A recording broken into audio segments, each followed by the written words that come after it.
A'udzubillahi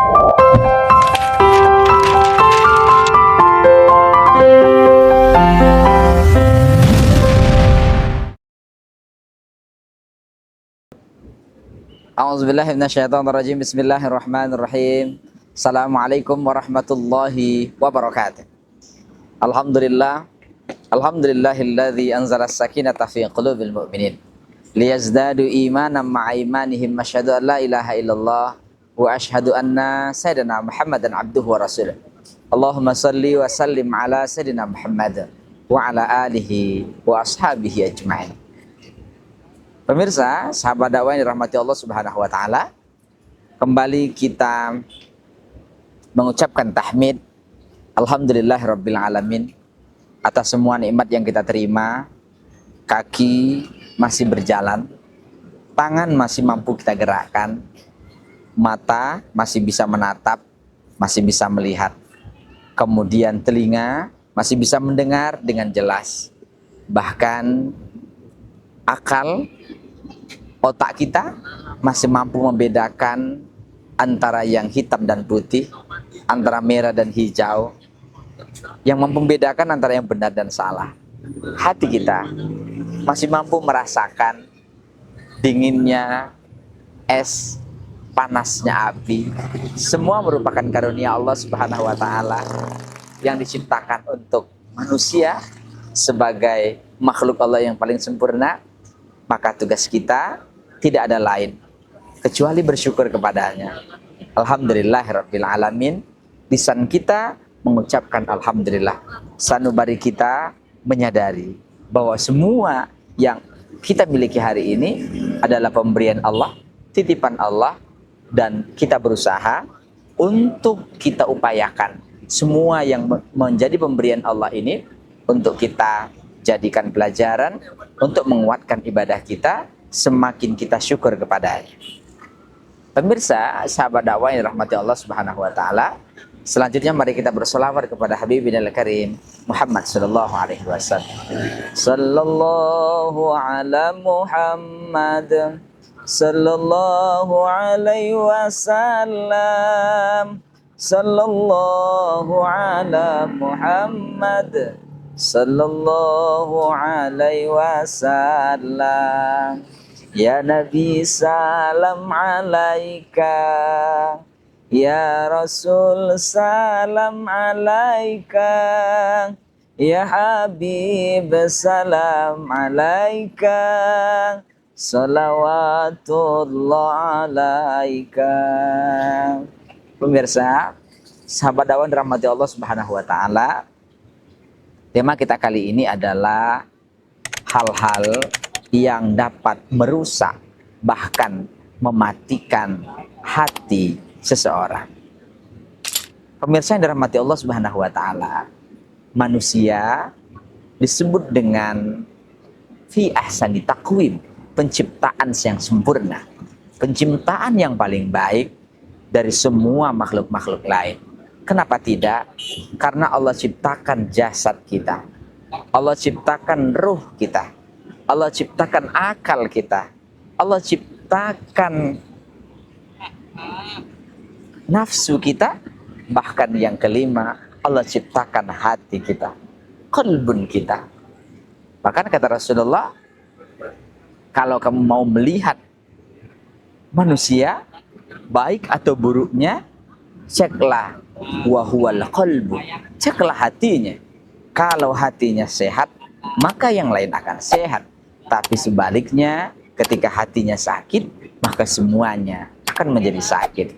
Oleh karena itu, kita ingin dan memohon selalu kepada Allah, ya muqallibal qulub, tsabbit qalbi. Ya muqallibal qulub, tsabbit qulubana. Ya Allah yang maha membolak-balikkan hati, tetapkan hati kami dalam kondisi iman, dalam kondisi ibadah, dalam kondisi karenamu, semuanya dalam kondisi beragama dan berkeyakinan kepadamu. Pemirsa, sahabat dakwah yang berbahagia, kembali kita lanjutkan pada episode kali ini terkait dengan betapa hati kita, hati manusia akan rusak, akan sakit, bahkan akan mati ketika beberapa hal ini kita lakukan. Tadi sudah kita bahas, yang pertama adalah orang sering melakukan dosa tapi menunda-nunda taubat. Oleh karena itu, apapun yang kita lakukan hari ini, menurut kita mungkin tidak berdosa, tapi maka usahakan setiap hari beristighfar. Istighfarlah di pagi, siang, malam, bahkan selesai sholat kita. Astaghfirullahaladzim. Bahkan doa Rabbana zalamna anfusana wa illam taghfir lana wa tarhamna lanakunanna minal khasirin. Minimal astagfirullah, astagfirullah, astagfirullah. Kita mohon kepada Allah sambil berjanji dalam hati, ya Allah, ketika aku melakukan kesalahan ini, aku akan berusaha dan tolong bimbing ya Allah untuk supaya hati tidak terus melakukan kesalahan ini. Ini yang pertama. Yang kedua, apa yang akan merusak hati manusia? Yang kedua adalah orang memiliki ilmu tapi tidak mengamalkannya. Pemirsa, hari ini banyak yang sudah sekolah, banyak yang sudah tamat SD, banyak juga yang tamat SMP, tamat SMA, bahkan S1, S2, S3, kalau perlu ada S5 misalnya begitu ya, sampai ada SS lainnya, sudah tidak terhitung. Banyak sekali. Secara formal itu banyak ilmunya. Bahkan ikut pelatihan ini, kursus ini, kemudian pendidikan ini, dan seterusnya. Banyak sekali. Banyak ilmu tapi tidak mengamalkan. Ini tentu akan merusak hati seseorang. Maka agama menyebutkan kabura maqtan 'indallah an taqulu ma la taf'alun.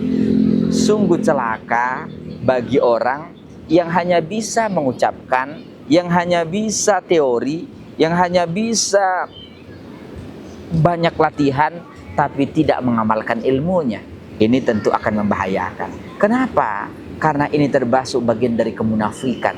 Kita ilmunya banyak, tahu bahwa judi online adalah bahaya, tahu bahwa minuman keras berbahaya, masih kita lakukan, tidak berusaha untuk meninggalkannya. Maka ini akan mematikan fungsi hati kita, bahkan merusak hati kita, bahkan dia akan menutup pintu masuk cahaya Allah Subhanahu wa Ta'ala.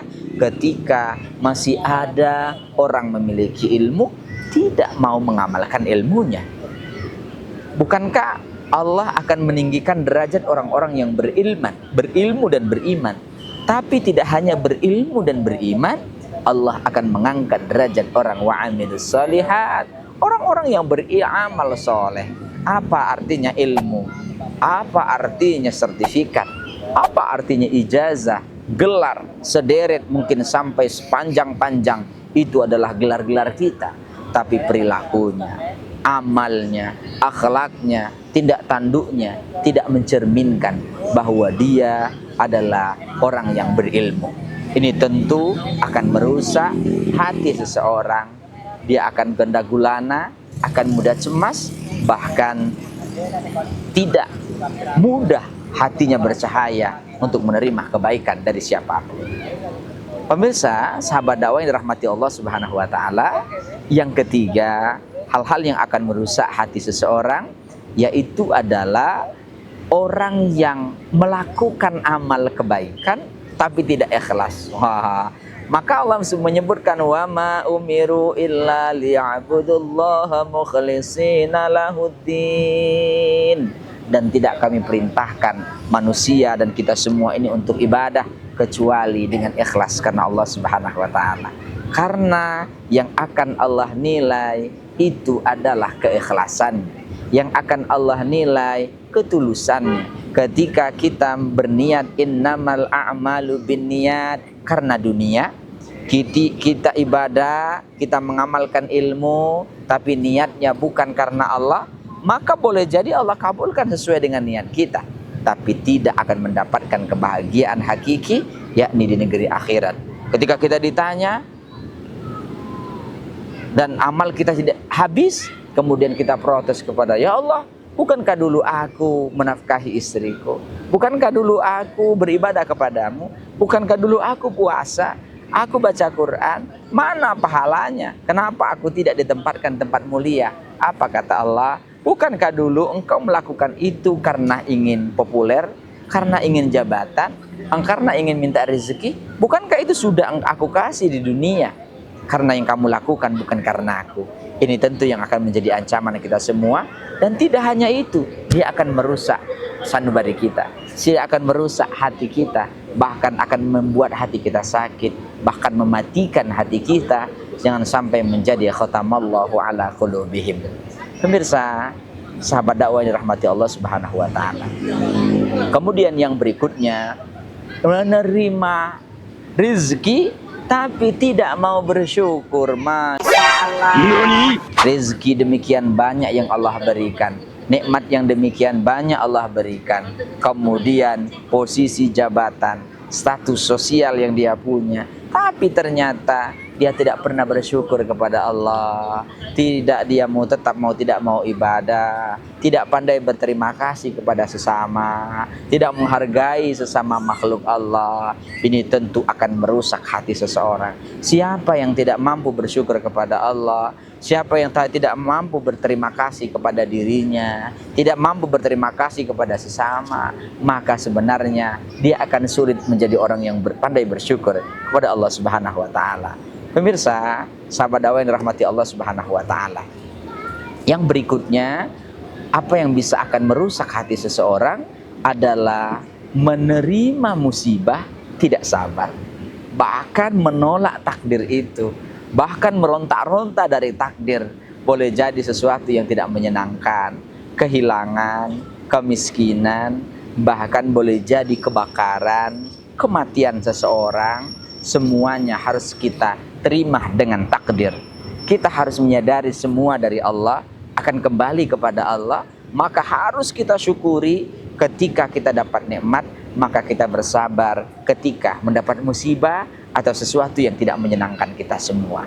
Kemudian yang berikutnya yang dapat merusak hati seseorang, yaitu adalah mengantar jenazah, menyaksikan orang sakit tapi tidak mampu mengambil pelajaran. Harusnya ketika kita melihat, menyaksikan ada yang meninggal, sampai kita sholatkan, kita kafankan, kita mandikan, bahkan boleh jadi kita antar ke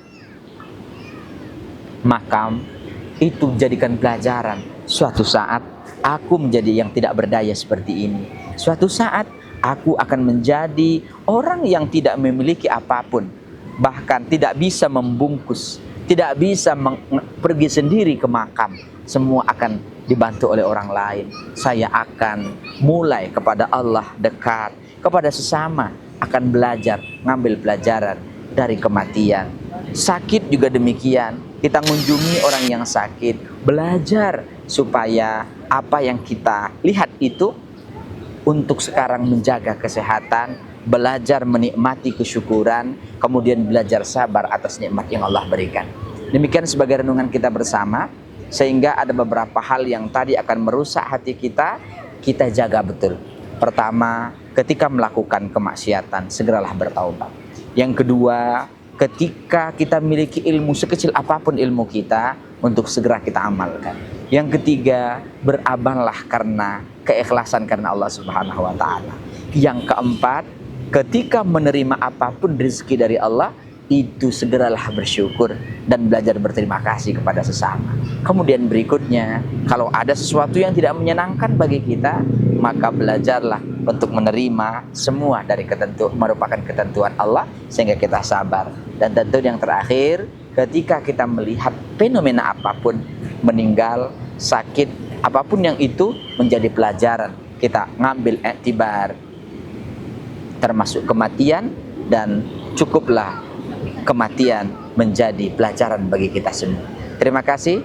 Ihdinas siratal mustaqim. Wallahul muwaffiq ila aqwamit thoriq. Assalamualaikum warahmatullahi wabarakatuh.